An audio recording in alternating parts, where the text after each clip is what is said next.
To GRC college. And जैसा कि आप लोग जानते हैं कि यूपी टेक राउंड 2 का जो रिजल्ट है वो आउट हो चुका है और बहुत सारे लोगों को जो है अपने कॉलेज के बारे में पता चल गया होगा कि उन लोगों को कौन सा कॉलेज मिलने वाला है। ठीक है, अब हम लोग देखते हैं कि यूपी टेक में फिजिकल रिपोर्टिंग के टाइम कौन कौन से डॉक्यूमेंट जो है वो आप लोगों को ले जाने हैं, कौन कौन से डॉक्यूमेंट जो है वो लगने हैं, सारा पूरा हम डिस्कस कर रहे होंगे आगे कुछ मिनटों में। तो देखते हैं,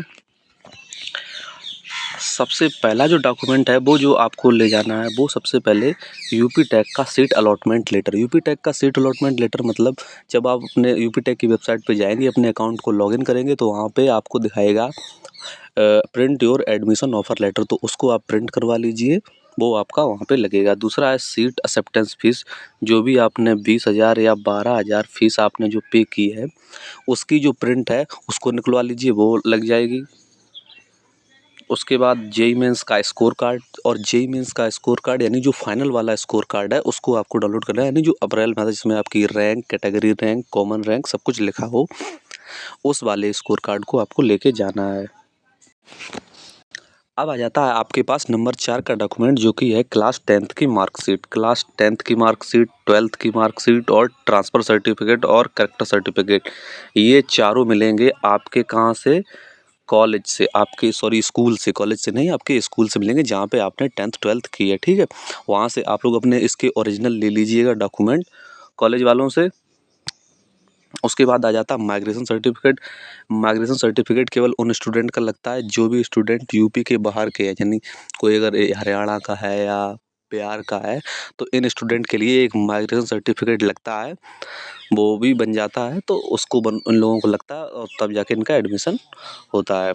उसके बाद देख लेते हैं हम लोग, अगला सर्टिफिकेट जो है वो हो जाता है मेडिकल सर्टिफिकेट। तो मेडिकल सर्टिफिकेट, गैप सर्टिफिकेट और एंटी रैगिंग सर्टिफिकेट, ये 3 सर्टिफिकेट ऐसे हैं, इनके बारे में हम लोग आगे बात कर रहे होंगे। उसके बाद हम लोग देखते हैं अब आइडेंटिटी सर्टिफिकेट जो आता है हमारा, आधार कार्ड इसमें काम आ जाएगा। वोटर आईडी कार्ड है तो ले जाइए, लेकिन आधार कार्ड सबसे ज़्यादा बेस्ट रहता है। लेकिन अगर आधार कार्ड में कोई इशू है तो आप वोटर आईडी कार्ड ले जा सकते हैं, लेकिन आधार कार्ड ज़्यादा मैंडेटरी रहता है, वो अदर अदर चीज़ों में भी लग जाता है, तो आधार कार्ड आप लेके जाइए और इसकी फ़ोटो कॉपीज़ भी लेके जाइए। उसके साथ 6 से 10 अपनी, कम से कम मिनिमम 6 तो आप फ़ोटो अपनी निकलवा ही लीजिए और कोशिश करिए कि फ़ोटो वही लेके जाइए जो आपने जेईई मेंस के एप्लीकेशन में लगाई हो। अगर नहीं है तो अलग बात, लेकिन ट्राई करिए कि जेईई मेंस की जो एप्लीकेशन में आपकी फ़ोटो है वही लेके जाइए। उसके बाद डोमिसाइल सर्टिफिकेट, डोमिसाइल सबका लगेगा, चाहे यूपी के आप बाहर के हैं चाहे यूपी के अंदर के हैं, यानी यूपी के स्टूडेंट हैं, तो डोमिसाइल दोनों लोगों का लगेगा। और ये कैसे बनेगा, यूपी वाले बच्चों के लिए सीधा ये है कि आप लोग जाइए और ई डिस्ट्रिक्ट की वेबसाइट से बनवा लीजिए। जनसेवा केंद्र पे आप लोग जाएंगे, कॉमन सर्विस सेंटर पे वो लोग बना देंगे, 100-200 रुपये में बन जाएगा आपका। ऐसे ही आपका इनकम सर्टिफिकेट, ऐसे ही आपका कास्ट सर्टिफिकेट अगर आप जनरल के नहीं है तो।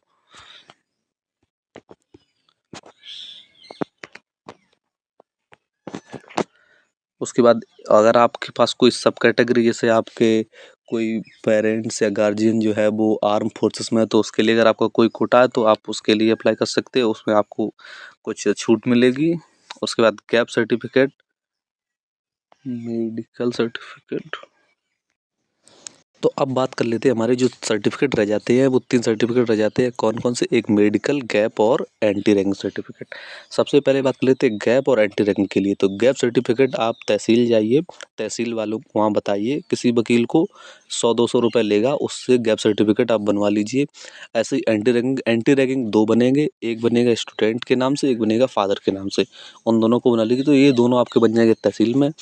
इसके बाद बचता हमारा मेडिकल सर्टिफिकेट। तो मेडिकल सर्टिफिकेट के लिए आप लोगों को कुछ नहीं करना, आप लोग जाइए किसी गवर्नमेंट हॉस्पिटल में, वहाँ पे बताइए, वहाँ भी 200-250 रुपये लगेंगे और मेडिकल सर्टिफिकेट आपका बन जाएगा। बस याद रहना चाहिए जो भी मेडिकल सर्टिफिकेट बना रहा है वो एमबीबीएस डॉक्टर होना चाहिए और उसके पास उसका रजिस्ट्रेशन नंबर लिखा होना चाहिए और स्टाम्प होना चाहिए उसका।